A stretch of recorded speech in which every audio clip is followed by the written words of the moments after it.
They got my hands and my eye, but they didn't get my most powerful weapon, my tongue. This is the story of Michael Lapsley. On Saturday night, a bomb exploded in the house of an Anglican priest, an anti-apartheid activist, Father Michael Lapsley. He was seriously injured. The house was extensively damaged, the ceiling blown off and property destroyed. I came upon this manila envelope that had been among the accumulated mail. I opened it and it was addressed to me, and inside were 2 religious magazines, and the magazines were wrapped in plastic, sealed in plastic. So I ripped open the plastic. I took out the magazines, both religious, one in Afrikaans, one in English. I put aside the Afrikaans one. My Afrikaans is not very good. And I opened the English magazine, and the act of opening the magazine was the detonating device for a bomb. I can still remember what happened. The actual explosion, it's still something with me. I remember pain of a scale that I didn't think a human being could ever experience. I remember going into darkness, being thrown backwards by the force of the bomb.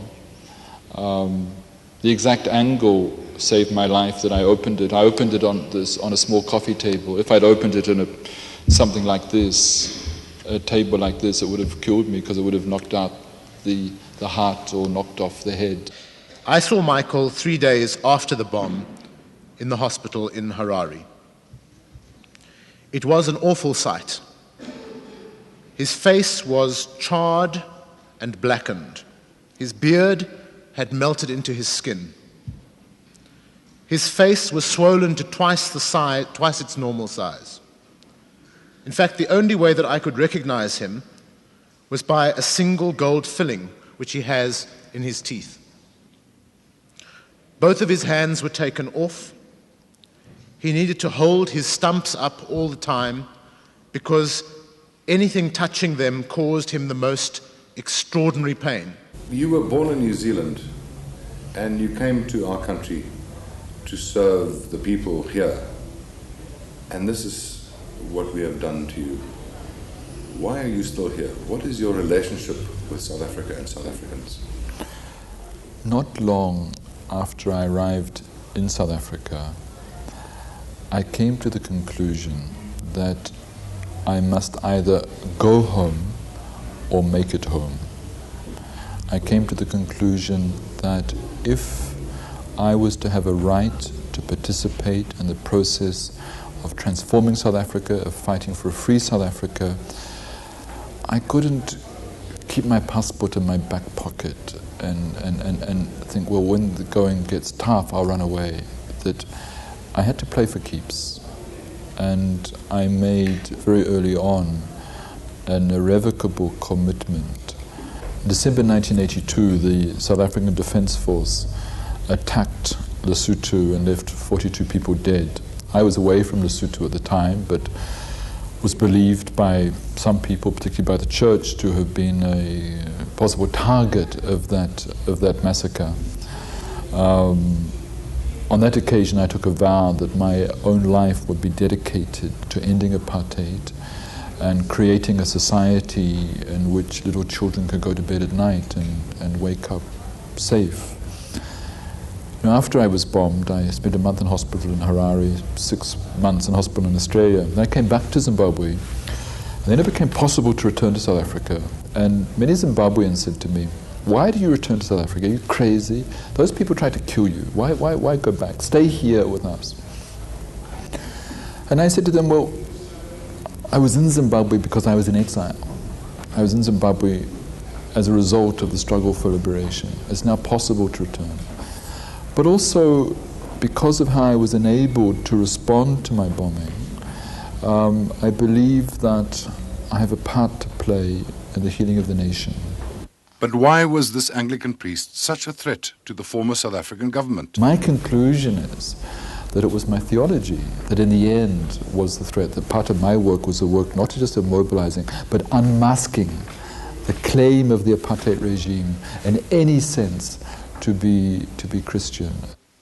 But the biggest question for the Truth and Reconciliation Commission is to establish who was responsible, who made the bomb, who sent it, ultimately, who ordered it. I can't remember the exact date, but in about 1988, I think it was, the Zimbabwean authorities came to me and they said that we have information that you are on a South African government hit list. They said we believe that there may be some attempt by commandos to kill you.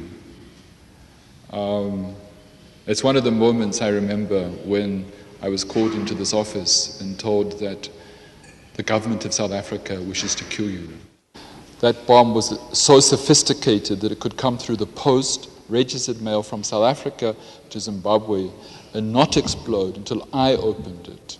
It was a great deal of intelligence and sophistication, the sophistication that only lay within units such as the CCB.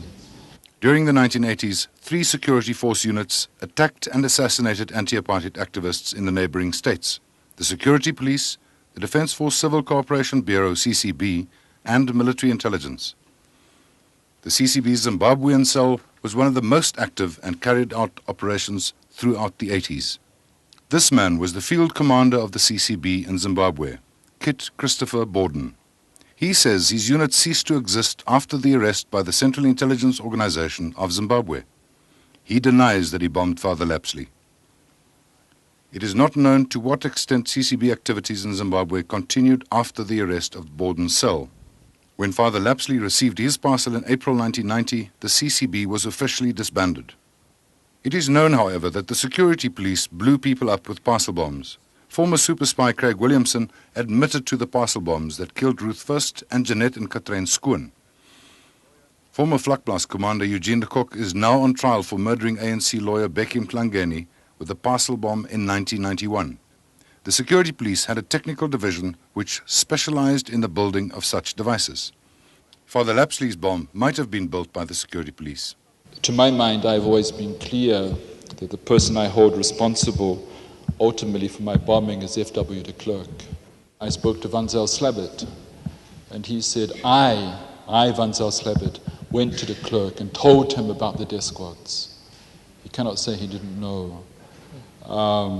And so I hold him politically and morally responsible. In a funny sort of way, for me, forgiveness is not yet on the agenda. And the reason I say that, I've said that I'm not filled with hatred or bitterness or self-pity, nor that I want revenge. I think what I believe in is not retribution. I believe in restorative justice. Not retributive justice, restorative justice. And, for example, if FW was to come to me, or the person who made the bomb was to come to me and said, I'm sorry for what I did, and I want your forgiveness, and this is what I am now doing in the way of reparation, not to me personally, but to our country and our people. These are the kinds of things I'm doing to heal our land. Then, of course, one would say, of course, yes, forgiveness. There would not be a problem about that. But I haven't heard from de Klerk one word of remorse. I have not heard one acknowledgement of evil at all. And I've heard very few voices coming from that community of perpetrators showing any sign of remorse or sorrow or willingness to make reparation. I realized equally soon after I was bombed that if I spent my life pursuing those who did it to me, that would eat me up. Again, that would consume me, and I don't want to be consumed. One of the things I've been thinking even this morning, do I want to meet the person who made the bomb?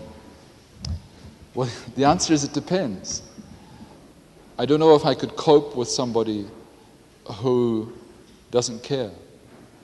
I don't know if I could cope with somebody for whom there is no issue. I give thanks to God. I give thanks to God for you, Michael.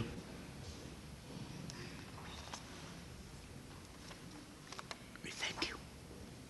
I think we should stand.